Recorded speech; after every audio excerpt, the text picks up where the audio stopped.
Hi, I'm John Zimkus, and welcome to The City Show.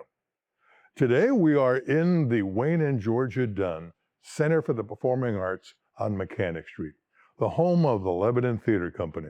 And we're talking with two active members in that theater company, director and part-time actor Abby Kinnebrew Smith, and actor and sometimes lighting expert Risa Cuesta. Thanks for having us at the Performing Arts Center. Thanks for being here. Now, you are both involved at various different jobs for the next performance of the Lebanon Theatre Company. And what is that show? The Diary of Anne Frank. So as you can see, we're in an annex. That is a little bit more serious than other things you have done here. Mm-hmm. Why was this play chosen? So we thought that it was a very poignant story, something that needed to be said.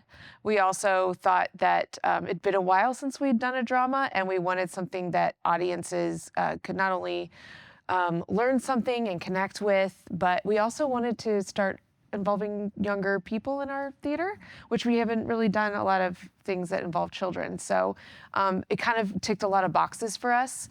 But I really think that this was important for us to say. The story is an important story to be told. Now, not only is it a drama, but it's real. I mean, it actually happened. For those who may not know, what is the Diary of Anne Frank?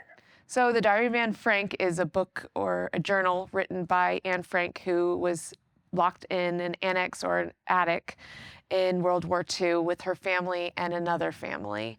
They were there for about 2 years, and right after the D-Day and things started happening with the war, they actually were captured and sent to concentration camps. So they, the only person that survived the war was her father, Otto Frank. But the story is about her coming of age in this annex. Did she really keep a diary? She really did, yeah. There's lots of copies of it. You can get a copy of it in a lot of bookstores. Yep. Well, I understand in some school districts, it's required reading. It is.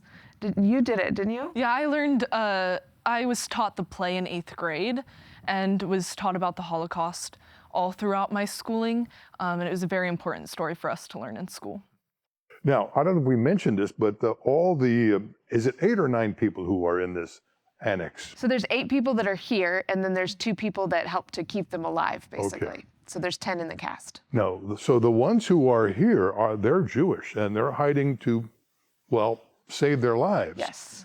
And the 2 people who are aiding them are Christian. Yes. And they're threatening their lives by aiding them. They are, and Meep was actually captured several times and questioned for her involvement in not just this, but other things. She was really big in a movement to save people.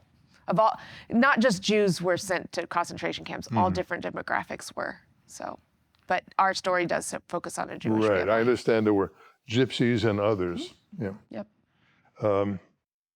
Now, there were 8 people, 2 families, 2 families and one individual. Yes. Okay. Now, initially, was it just the Franks? Or was it always the 2 families? Do you want to answer that? Did I ask a tough question? So the Von Dons and the Franks moved in at around the same time. And then Dussel came in later as a favor for Mr. Crawler, who had found him in need of a hiding place. So he came and lived with the Franks and Von Dons as well. Now, they were eventually captured in 1944, but they were here for, what, 25 months or so? Yeah, yep, a little over 2 years. Yeah, and now, I have read that there was a cat. Are you having a cat in this show? We don't have a real cat in this show. We actually have several people that are highly allergic to cats involved, so we can't, for their safety, have a cat in the show. That and a cat is a little tough to wrangle sometimes, so. Now, not giving anything away, but the only survivor of those was Otto Frank. Yes. And that's quite obvious to anyone seeing the play from the very beginning. Yes. And you mentioned one of his employees is the one who found the diary. Now, from what I've read, Otto knew she was keeping a diary, but did not know into what depth and what feeling she put into that. Exactly. Yeah. In our story, Otto is the one that gives her the diary and did know that she was very involved. Everyone in the annex knew that she was writing in the diary, but no one really knew and she was quite an impressive writer, especially for her age. And what was her age initially? 13 when she got into the annex. And was 15 when she was captured? Yep. Okay. Now, he published the diary, I think it was called The Diary of a Young Girl, was it? Yes. Okay.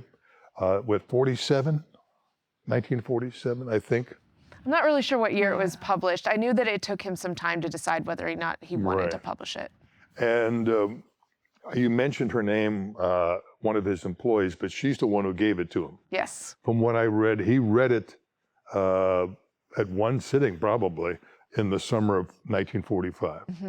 It gets published, and then it becomes a play on Broadway in 1955. And then it becomes a movie. Yeah. But this is a slightly different version because more versions kept on coming out. Yeah. What makes this one different from the 59 movie and the 55 play? Do you want to talk about that? Do you know? Do you know the difference? No? So the difference is that this show is entirely a flashback from Otto Frank's perspective. It is from Anne's perspective. We hear her voice the whole time. But Otto starts the show, and it's him reading the diary, as you said, that kind of thrusts us back in time to what actually happened in the annex. And then the show ends with him kind of realizing what was in the diary and connecting again with his family through that. Now, he was involved with many things, preserving the story, preserving where they hid, because that was almost going to be torn down. Yeah, it was an important story, yes, for sure. For sure. Like so many. I mean, there's millions of important stories from the Holocaust, things we definitely shouldn't forget. Now, as a director, are there certain things that as you're planning this and plotting out where it's going to be, that took you by surprise or moved you while you're just setting it up? Because it can be a very moving experience. I think when the actors start to connect with their characters we actually had some few moments the other day in rehearsal that I just about started to cry because I was just like, they're getting it, right? And the audience will too. But there's just these moments, especially I took great care to make sure that the actors never leave the set. And you start to watch and you realize they really, like, the real people couldn't leave, but the actors can't either. Yeah. How do you feel about that as an actor? Yeah, it was definitely, when you hear that you're not gonna leave the stage for 2 hours, it is daunting, but I think it just keeps me more in character and really helps put me in the shoes of the character that I'm playing. And what character is that, Risa? I'm playing Margot Frank, the older sister of Anne. And just, it also creates such connection with the other actors because we're all in this situation together, we're all on this stage together, and we're figuring all of it out together. Now, your relationship with your younger sister, the characters, sort of changes during the play, doesn't it? Doesn't Anne sort of, well, you're very reserved compared to Anne, your character is. And as I understand it, at first you didn't get along as well, but as things progressed, you did. And with do you talk about in the program, or perhaps Otto, what happens to the family, what happens to the people who were here? Like after they get captured? It doesn't address it in the show as much. We know that they're taken to concentration camps. Anne goes to Bergen-Belsen. Margot also goes to Bergen-Belsen. And Anne is there to watch Margot die of typhoid. And she dies of typhoid as well. Yeah. So while they're in the work camp. And then a lot of the other people are sent to work camps or they're sent to the death camps as well. Now, Risa, you said you read this in the 8th grade. How has it moved you, or how has it affected you being part of this? Well, this show, I think we knew from the beginning, was an important story to tell because there's always persecution going on in the world. And at the time in 8th grade, I didn't think about the story too hard.